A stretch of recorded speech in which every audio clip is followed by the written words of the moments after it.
ऐसा मत कहो, ऐसा मत कहो। जिए तो दोस्त के साथ, मरे तो दोस्त के सामने। जब भी फिल्मी दुनिया में धर्मेंद्र और अमिताभ बच्चन को लोग याद करते हैं तो हर किसी के जुबान पे शोले मूवी याद आ जाता है। इस मूवी में वो दोनों जय और बीरू के किरदार में नजर आए थे।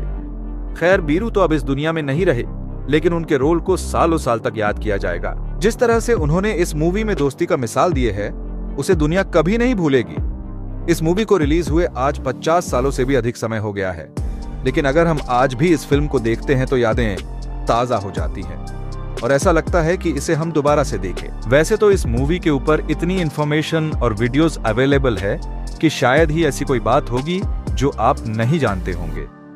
लेकिन क्या आप जानते हैं कि इस शानदार फिल्म की शूटिंग कैसे हुई थी? इसे शूट करते समय किस कैमरे का इस्तेमाल किया जाता था?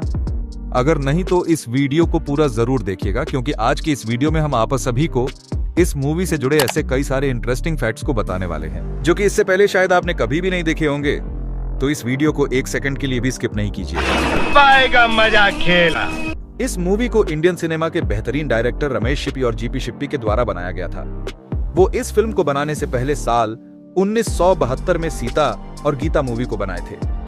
उस मूवी के लीड कास्ट में धर्मेंद्र और हेमा मालिनी सहित कई कलाकार शामिल थे और इसके मैसिव सक्सेस को देखते हुए रमेश शिप्पी के पिता जीपी शिप्पी एक और बड़े फिल्म को बनाना चाहते थे, जो इससे भी बड़े हिट साबित हो। इस मूवी को बनाने के करीबन 6 महीने पहले वो सलीम जावेद से मिले थे, जहां पर सलीम जावेद जी ने उन्हें इस मूवी की कहानी को बताते हुए उनसे बात किए और रमेश शिप्पी जी को इस मूवी की कहानी पसंद भी आई, जिसके बाद वो इस मूवी को बनाने के लिए राजी हो गए।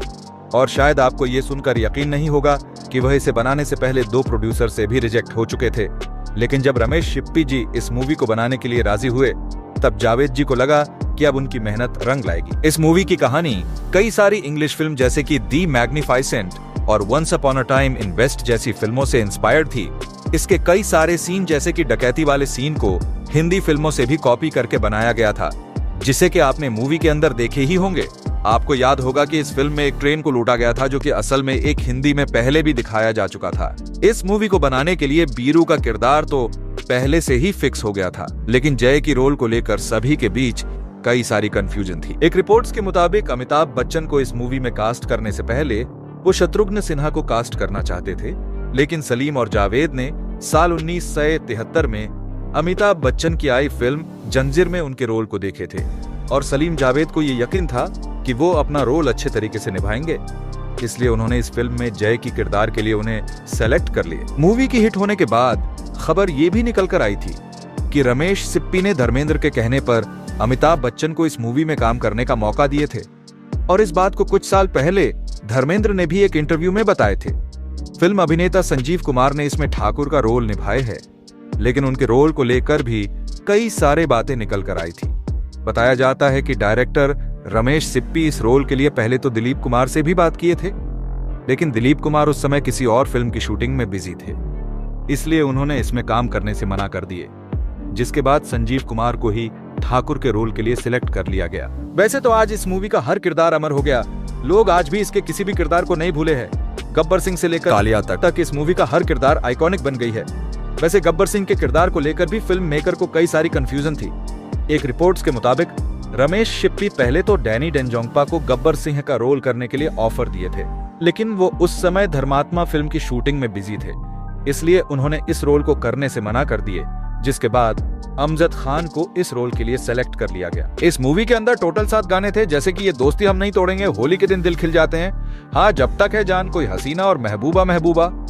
अगर आज भी बॉलीवुड के कुछ क्लासिक एवरग्रीन गानों का जिक्र होता है तो इन सभी गाने को लोग जरूर ही याद किया जाता है, यहाँ तक कि इसका ये दोस्ती हम नहीं तोड़ेंगे सॉन्ग इतना ज्यादा फेमस गाना है जिसके ऊपर कई सारी रीमिक्स बन चुकी है। इन सभी गाने के लिरिक्स को इंडियन सिनेमा के बेहतरीन लिरिसिस्ट आनंद बख्शी जी ने लिखे थे और इसे गाए थे किशोर कुमार, लता मंगेशकर, मान्ना दे और आर.डी. बर्मन। वैसे दोस्तों, अगर आपने इस मूवी के गाने को सुना है तो आपको इसमें से कौन सा सॉन्ग सबसे अच्छा लगता है, हमें इस वीडियो को कमेंट में जरूर बताइएगा। वहीं अगर हम इस मूवी की शूटिंग की बात करें तो 3 अक्टूबर 1973 से इसकी एक्चुअल शूटिंग स्टार्ट हुई थी, जिसमें इसके पहले सीन को कर्नाटक के रामनगर लोकेशन पर शूट किया गया था। आपको बता दें कि इस कंप्लीट मूवी को शूट करने में करीबन 2 से 2.5 साल का समय लगा था और इसके अंदर जो आपने रामगढ़ गांव को देखा है उसे इसी जगह पर बनाया गया था। इस मूवी की शूटिंग के लिए इस लोकेशन पर फिक्शनल सेट को डिजाइन किया गया था जिसमें कई सारे छोटे छोटे घर जैसे आर्किटेक्चर को बनवाया गया था। अगर आपने इस मूवी को देखा है तो आपको इसका यह सीन तो याद ही होगा जब होली के दिन ठाकुर पहली बार अपनी बहू से मिलता है। लेकिन क्या आप जानते हैं कि इस सीन को किस लोकेशन पर शूट किया गया था? जैसा कि आप इस वीडियो में देख सकते हैं कि इसी लोकेशन पर इस सीन को शूट किया गया था। यह लोकेशन बेंगलुरु शहर से कुछ ही दूरी पर स्थित है। इस मूवी की हिट होने के बाद लोग इस लोकेशन पर आते रहते हैं और सोशल मीडिया पर तो कई सारे ऐसे वीडियो अवेलेबल है जिसमें लोग यहां घूमते हुए नजर आते हैं। मूवी की शूटिंग करने से पहले हर रोज सभी एक्टर्स को उनके स्क्रिप्ट को समझाया जाता था। उसके बाद ही इसकी शूटिंग होती थी। जैसा कि आप यहां पर देख सकते हैं कि कैसे इसकी शूटिंग करने से पहले धर्मेंद्र और अमिताभ बच्चन को स्क्रिप्ट समझाया जाता है। इसके अलावा आपको यह सीन तो याद ही होगा जब अमिताभ बच्चन और धर्मेंद्र को जेल में रखा जाता है, तो ये उसी समय का शूटिंग सीन है। जैसा कि आपको पता होगा कि मूवी के अंदर गब्बर सिंह के गुंडे हर हफ्ते गांव के लोगों से वसूली करने के लिए आते थे, तो गांव के लोग डर के मारे उन्हें पैसे और अनाज दे देते थे। लेकिन क्या आप जानते हैं कि इस सीन को किस लोकेशन पर शूट किया गया था? आपको बता दें कि कर्नाटका के इसी लोकेशन पर उस सीन को भी शूट किया गया था, जैसा कि आप इस वीडियो में इस लोकेशन को देख सकते हैं। दोस्तों, अगर हम इस मूवी की सबसे इमोशनल सीन की बात करें तो मूवी के क्लाइमैक्स सीन में जब अमिताभ बच्चन को गोली लग जाता है और वो अपने दोस्त को बचाने के लिए खुद की जान खतरे में डाल लेते हैं, तो ये उस मूवी का सबसे इमोशनल सीन में से एक है।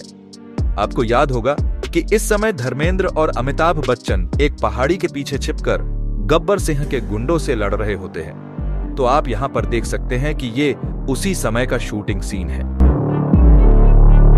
इस मूवी के एक सीन में जब अब्दुल चाचा के बेटे को गब्बर सिंह मार देते हैं और उसे घोड़े पर रखकर वापस गांव में भेज देते हैं, तो ये उसी समय का शूटिंग सीन है।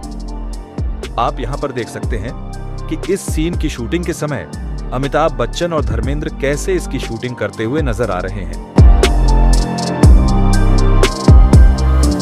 दोस्तों, इसके अलावा आपने इस मूवी की ये दोस्ती हम नहीं तोड़ेंगे सॉन्ग तो जरूर ही सुने होंगे। ये सॉन्ग सिर्फ इसी मूवी का हिट गाना नहीं है, बल्कि इंडिया की सबसे आइकॉनिक गानों में से एक है, जिसे इंडिया के बेहतरीन सिंगर किशोर कुमार ने गाए थे।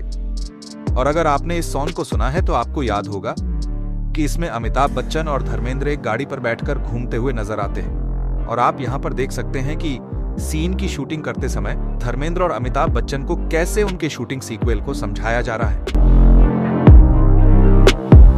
इस कंप्लीट मूवी को जब शूट कर लिया गया था तब इसके सीडी रील की लंबाई लगभग 5478 मीटर थी, जो कि एक एवरेज फिल्मों की तुलना से कहीं ज्यादा थी। दोस्तों, इस फिल्म की पॉपुलैरिटी की आप इसी से समझ सकते हैं कि जब कुछ साल पहले अमेरिका के राष्ट्रपति डोनाल्ड ट्रंप इंडिया आए थे तो उन्होंने इस फिल्म का जिक्र किए थे। Romance and drama and classy DLJ and Showj. वैसे दोस्तों, अगर आपने इस मूवी को देखा है तो आपको ये मूवी कैसी लगी है, हमें इस वीडियो के कमेंट में जरूर बताइएगा। तो दोस्तों, ये थी इंडियन सिनेमा की सबसे आइकॉनिक फिल्म शोले के कुछ बिहाइंड दी सीन्स और इससे जुड़े अनेकों इंटरेस्टिंग फैक्ट्स, जो कि मैं उम्मीद करता हूं कि आपको जरूर पसंद आया होगा। और अगर आपको ये वीडियो अच्छा लगा है तो इस वीडियो को लाइक करके हमारे इस चैनल को सब्सक्राइब कर लीजिएगा, ताकि आने वाले ऐसी ही वीडियो का नोटिफिकेशन आप तक पहुंच पाए।